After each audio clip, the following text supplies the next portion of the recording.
Our speaker today is Michael Bainey. Michael is the Intelligence Manager for the Americas at WorldAware. He graduated from American University, where he earned his master's degree in international affairs. His primary focus of study is political instability and security in South America. Michael is going to brief on the COVID-19 recovery in 5 countries in the Americas region, starting with the United States. Michael? Thank you very much, Mary, and thanks to all those who are listening today. This marks the second call that we've had specifically on COVID-19 restrictions in the Americas. The first one was done back in early June, and I'm going to be focusing on what has changed and what has remained the same since then. And we'll be looking at several countries as case studies.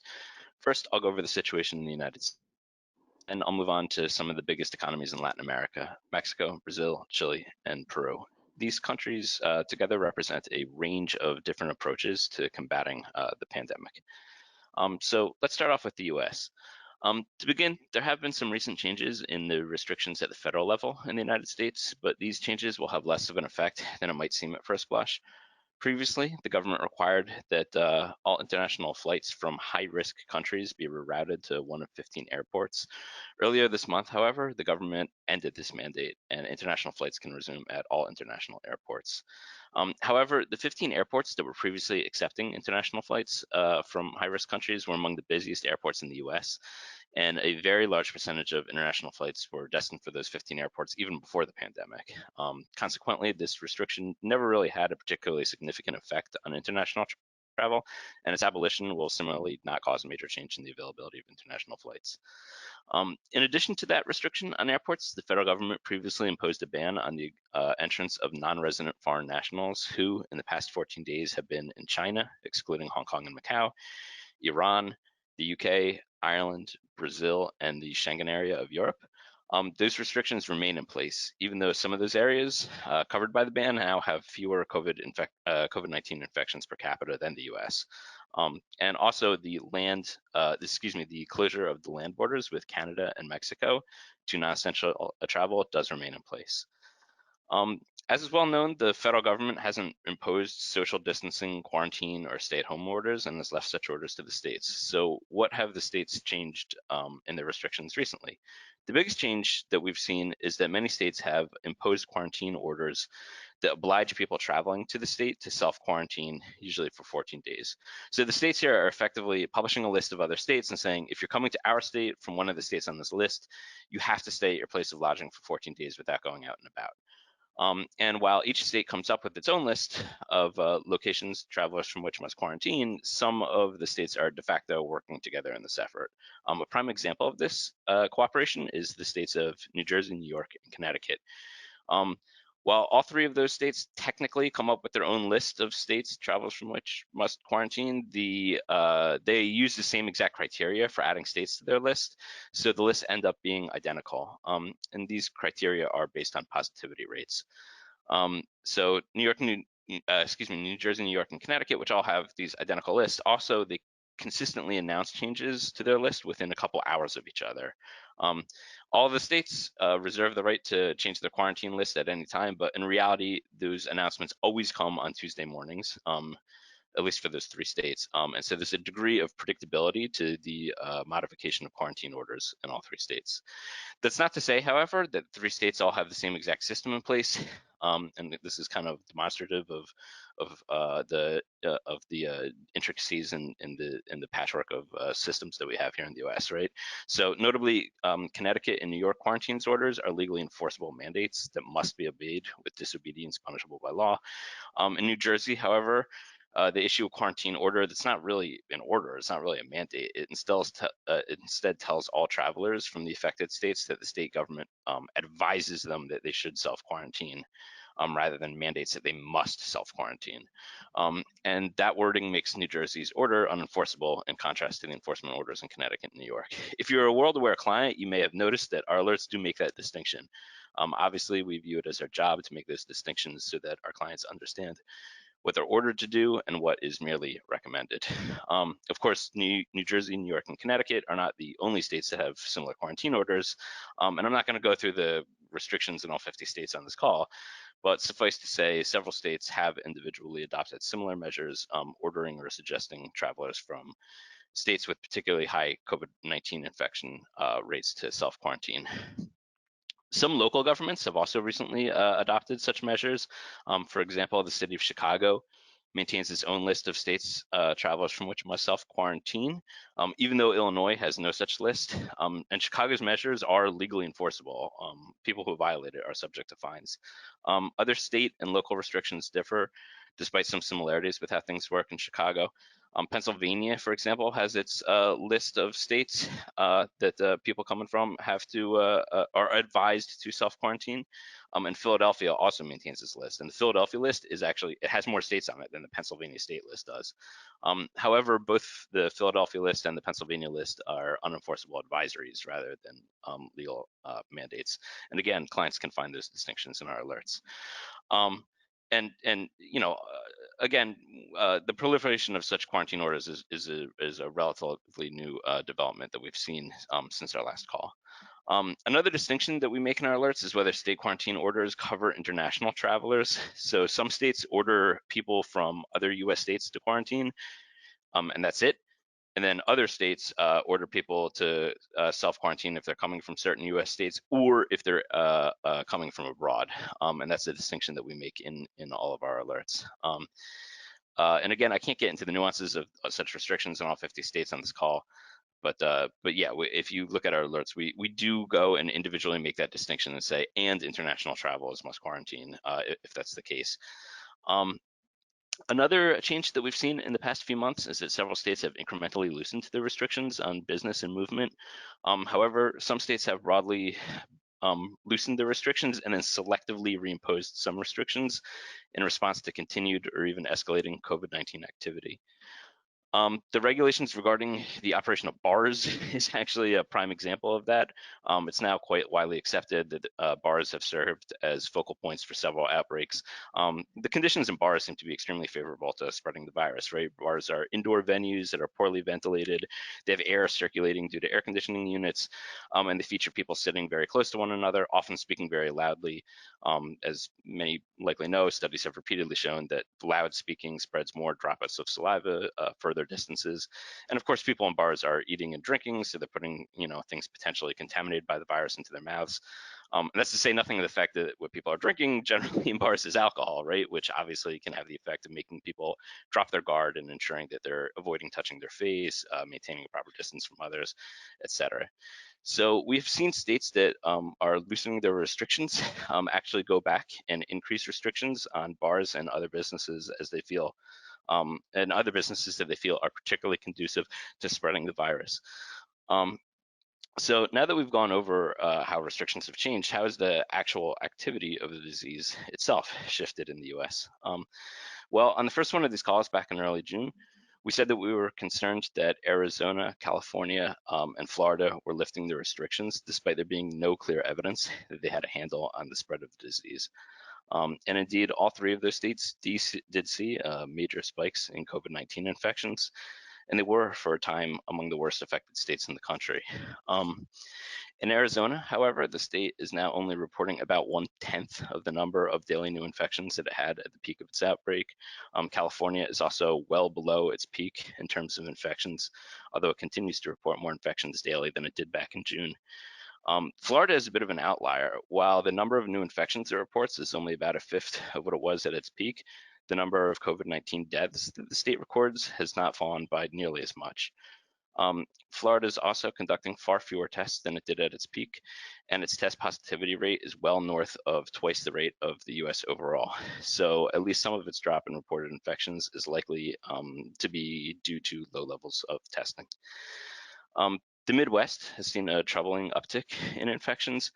North Dakota, South Dakota, Iowa, Wisconsin, and Nebraska are all in the top 10 states in terms of new infections per capita. The top 10 list is also largely rounded out by southern states that border the Midwest, like Arkansas, Oklahoma, and Tennessee. In the Northeast, things are considerably better. Notably, New York and New Jersey, the two states that held by far the most COVID-19 deaths and that were at the epicenter of the most deadly phase of the outbreak in the US, are now at the bottom of the list in terms of new cases per capita and new deaths per capita. That's not to say that the states cannot have renewed COVID-19 activity or that there's absolutely none right now. But it is certainly the case that they are much better off than they were before, and they have not seen a second wave of COVID-19 infections and deaths. Moving on to Mexico. Mexico was one of the last countries in Latin America to impose restrictions in response to the outbreak. Unlike most other countries in Latin America, it never banned international passenger flights from arriving. Mexico did close its land border with the US, and the closure has been renewed several times now and remains in effect. It's currently set to expire on September 21st, though it could be renewed. Importantly, the closure does not affect cargo transport, and as I said, international flights are permitted to operate normally. Back in June, on the first one of these calls, we told you that Mexico had implemented a new color-coded system in which the restrictions were determined by state. That restrictions regime is known in Mexico as the semáforo, which means traffic light, although it's kind of a curious misnomer since the restrictions regime actually has 4 colors instead of the 3 colors of a traffic light. But nevertheless, that's what they call it. And under this semáforo system, each state is rated red, orange, yellow, or green. And the rating is dependent on COVID activity in the state. Back in June, all states were listed as red, meaning the restrictions were effectively in place nationwide, right? With some exceptions carved out for a few municipalities with little COVID-19 activity. But since then, things have changed. The semáforo red, orange, yellow, green system does remain in place. However, whereas every state was previously classified as red, today no state is classified as red. The last state moved out of red just a few days ago on September 14th. Currently, 23 states and Mexico City are classified as orange, and the remainder of Mexico is classified as yellow. At the orange level, non-essential businesses may operate, although they have limits placed on their capacity, and these limits are based on the sector of the economy that the business operates in. The yellow level is essentially the same, except the capacity limits are loosened a bit. For example, some places that can only operate at 25% capacity, while orange can operate at 50% capacity, while at yellow. And it's important to note that the implementation and enforcement of these restrictions varies quite a bit by state. The federal government doesn't enforce these restrictions. The system is basically the federal government advising the state governments that they ought to enforce these restrictions. And the governors of Aguascalientes, Jalisco, Michoacán, Nuevo Laredo, Tamaulipas, and Yucatan have all publicly voiced criticism of the system, and enforcement of the regulations is likely to be spotty in those states. As for virus activity itself, COVID-19 is very difficult to track in Mexico due to the country's spectacularly low rate of testing. On a typical day, Mexico is conducting about 12,000 tests. You can compare that to the US, where it's not uncommon for us to test more than 700,000 people in a single day. In the US, about 5% of people who get tested test positive. In Mexico, that's been as high as 50%. And Mexico also has one of the world's highest reported case fatality ratios. And those numbers tell a pretty clear story, right? Mexico isn't testing enough to be able to systematically find asymptomatic carriers and isolate them.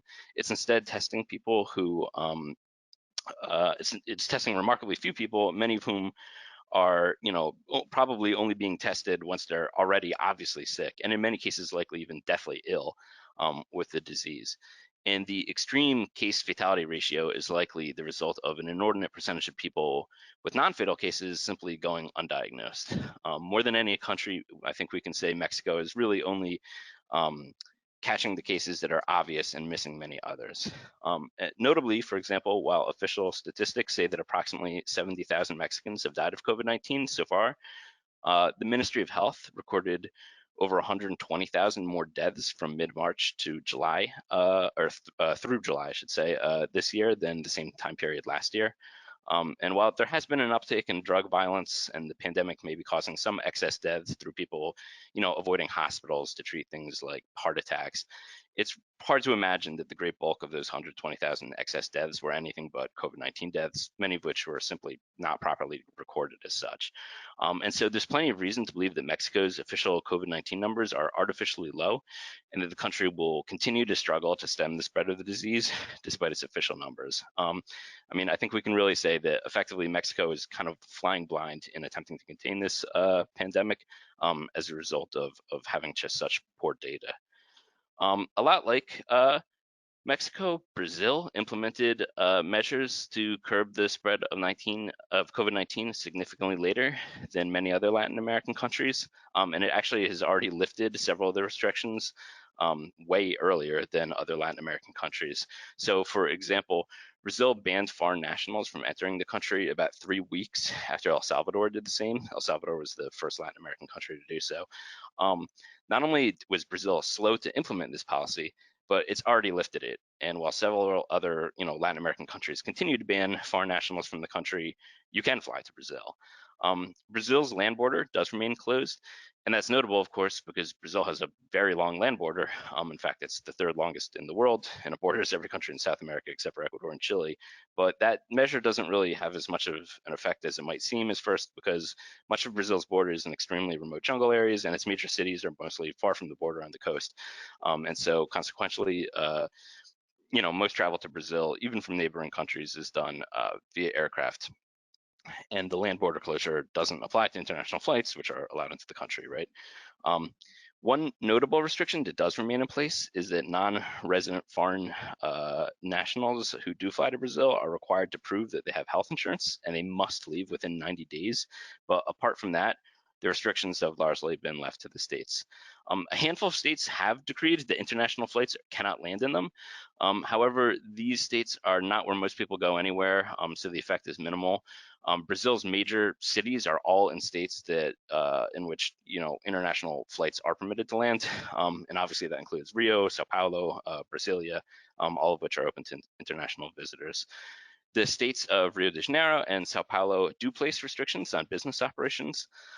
Both state governments have divided up their states into different zones and enforce varying restrictions based on the COVID-19 activity in the zone. In both states, non-essential businesses, however, are operating, albeit with strict limits on capacity. On the first call we did in June, I mentioned that Brazil's Ministry of Health was effectively in chaos. After publicly clashing with President Bolsonaro about the need to implement quarantine measures, the Minister of Health was fired and replaced with a political loyalist who Bolsonaro likely thought was going to join him in downplaying the seriousness of the disease. However, the replacement actually himself resigned in protest less than a month after the job. After less than a month on the job. After Bolsonaro ordered some businesses such as salons to reopen without first informing the Ministry of Health that he'd be doing so. And that left the Ministry of Health without a minister during the worst phase of the pandemic. Believe it or not, after several months of lacking permanent leadership, Brazil just finally swore in a new Minister of Health earlier this week. The new minister is an active duty general who Bolsonaro, who's always relied really heavily on the military, had previously appointed as an interim head of the ministry. So after nearly half a year and in the midst of a huge pandemic, Brazil now finally has a Minister of Health. Unfortunately, it's a bit too late. The disease has already taken a really major toll on Brazil. The country remains one of the major global hotspots for the virus, with more infections and deaths than almost any other country. Infection rates are beginning to go down, but they remain worryingly high. One bright spot is that the number of reported infections in Rio de Janeiro state have fallen quite dramatically. It's now one of the least affected states in the country on a per capita basis. Apart from that, though, most of the news from Brazil is quite bad. And we judge that the federal government remains pretty committed to prioritizing the economy over public health. And he's repeatedly the president has repeatedly downplayed the seriousness of the disease, which has drawn a lot of criticism from public health experts. Chile has an interesting mix of nationwide and local restrictions that's unlike a lot of other Latin American countries. There is a nationwide curfew in effect from 2300 to 0500, and anyone over the age of 75 must remain home at all times. Unlike most other Latin American countries, Chile has adopted strict regulations requiring people to quarantine if they've been in the same hotel, home, or office as someone who's been diagnosed with COVID-19, or if they've had 15 minutes of close contact with someone who's been diagnosed. Obviously, these regulations can mean that an infection at the workplace of even just one person could force a large percentage of a company's workforce to enter quarantine. All persons are required to wear masks and practice social distancing measures anytime they're not at home in Chile. Non-resident foreign nationals remain banned from entry. It's been a bit hard for us to predict when flights will resume. Chile has for months issued decrees banning the entry of foreigners for 1 week, and then right when those decrees are about to expire, they'll publish a new last-minute decree extending the ban for 1 more week. Chile also has a sanitary passport system. So this is a system in which if you're traveling around the country, or sometimes even within cities, you have to fill out a form online. You get it assesses, it's about your medical history. It assesses your risk of contracting COVID-19, and you have to print out a little form that they call the sanitary passport, and you're required to present that form at checkpoints that have been set up on major highways throughout the country. And if depending on your risk rating, you can be turned back or forced to undergo a medical exam if you want to advance. As I mentioned on the first call we did, more than any other country in the Americas, Chile has taken what I call a technocratic approach to fighting the pandemic, which is kind of in line with Chile's technocratic politics. The central government has from the beginning imposed differing measures in differing municipalities based on COVID-19 data. Sometimes the restrictions have been so finely tuned, they actually include slight differences in restrictions based on which neighborhood of a particular municipality a person is located. Since that last call in June, Chile has adopted a new 5-phase system, and the system doesn't actually differ that greatly from the previous system of applying these restrictions at a municipal or even more micro level. Under the new system, the system continues to impose different restrictions based on municipality, with all municipalities being coded as being in phase 1 through phase 5 based on COVID activity. In phase 1, a quarantine applies. All persons are required to stay inside their homes unless they have a safe conduct pass or are engaged in limited essential activities. In phase 2, the quarantine applies only on Saturdays, Sundays, and holidays. Other restrictions remain in place during phase 2, right? Social gatherings are limited to 5 people if indoors or 10 people if outdoors, for example. Schools remain closed. In phase 3, the weekend and holiday quarantine is lifted. And in stages 4 and 5, non-quarantine restrictions on things like social gatherings, sporting events, school closures, et cetera, are incrementally lifted. And Chile actually publishes at least once a week, and sometimes actually multiple times a week, updates to which municipalities are in which phases. Back in June, we told you that this system seemed to be failing, and unfortunately, COVID-19 infections do remain stubbornly high. Notably, the region with the highest rates of COVID-19 infection per capita is the Santiago metropolitan region. Chile is in a better position to maintain restrictions that it has put in place than most Latin American countries. It has a lower percentage of people working in the informal sector than most. It has a more developed economy. There's lots of white-collar workers who can work from home. It has the fastest internet in South America, which obviously helps with working from home. And so we think that Chile will continue to operate within its 5-phase framework for quite some time. However, due to the high COVID-19 activity, we also think that most, or not most, but many municipalities will likely remain in the first 2 phases due to COVID-19 activity for some time. So the last country I'm going to go over is Peru. As I mentioned back in June, Peru, unlike Mexico and Brazil, has quickly instituted really harsh nationwide measures to prevent the spread of the disease.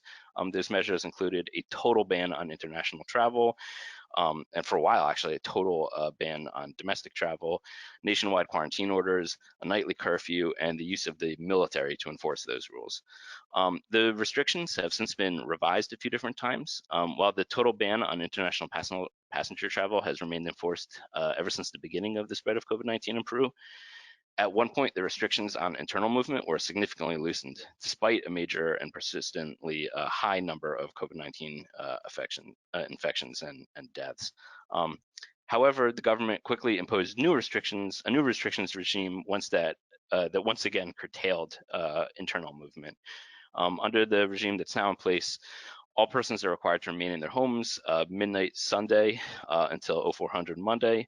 And that stay-at-home order is in addition to a 2200 to 0400 nightly curfew that remains in effect. In addition, there are a number of provinces that have been declared to be in quarantine. And so in a province that's been declared to be under quarantine, curfew hours are longer from Monday through Saturday, and all persons must remain in their homes during curfew hours and at all times on Sundays. So since our last presentation, domestic flights have been allowed once again to operate. However, flights are likely to be severely limited, partially due to reduced demand and partially due to regulations. And in addition, some major airports, including those in Cusco, which is where most tourists go, Juliaca and Tacna, where there's some business activity. Those airports are all in provinces that are under quarantine, which will likely further reduce their operations. Unfortunately, Peru remains one of the countries that is most affected by COVID-19 in the world. That's not to say there's been zero progress. Infections and deaths have fallen a bit in recent weeks, but Peru is still effectively the epicenter of the outbreak right now. It has the highest number of recognized COVID-19 deaths per capita in the world, except for San Marino, which of course is a microstate, so that's why their per capita number is so high. But apart from San Marino, Peru has the highest in the world. It also has a very high rate of officially non-COVID excess mortality compared to last year. So many of those excess deaths, which have not been coded as COVID-19 deaths, were, I mean, we can say were indeed, caused by the disease and just not properly recorded. So Peru's high death rate is still an underestimate. Unfortunately, the way Peru's economy and society are structured will make it very difficult for the country to overcome the disease. As we mentioned on the first call, a significant portion of Lima lives in impoverished areas where social distancing is impractical or even impossible. Piped water delivery in poor parts of Lima is sporadic. It's not always 24 hours a day. And it's almost never well treated or reducing the usefulness of hand washing to combat disease. Notably, the majority of Peruvians work in the informal sector, making it unlikely that they can work from home. It also makes it unlikely that they can receive unemployment benefits or temporarily live off of pensions, and that can push people to go back to work despite restrictions on workplaces. And also, the average internet connection in Peru is quite slow, which of course complicates the work from home regimes even for white collar workers, right? And so some effect of these conditions is that the outbreak and the associated restrictions have been really ruinous to the Peruvian economy, and consequently, we think that Peru will likely continue to attempt to loosen restrictions on economic activity just to get some of its economy running again, but the sheer scale of the outbreak means that we'll have to do so quite slowly. There are some changes that are coming up. One notable change is is on the resumption of international flights. The government announced it will not renew the outright ban on flights that expires at the end of this month. However, we do expect that flights will be quite limited and quite heavily regulated. The Peruvian government also announced, this is kind of like a breaking thing, but they also just now announced that they will be modifying some of the curfew hours to loosen them slightly. But again, I think that this is kind of goes along with our main guess of what's going to happen here, which is that they're going to attempt to reopen the economy, but it's just going to have to be slow due to the severity of the outbreak there.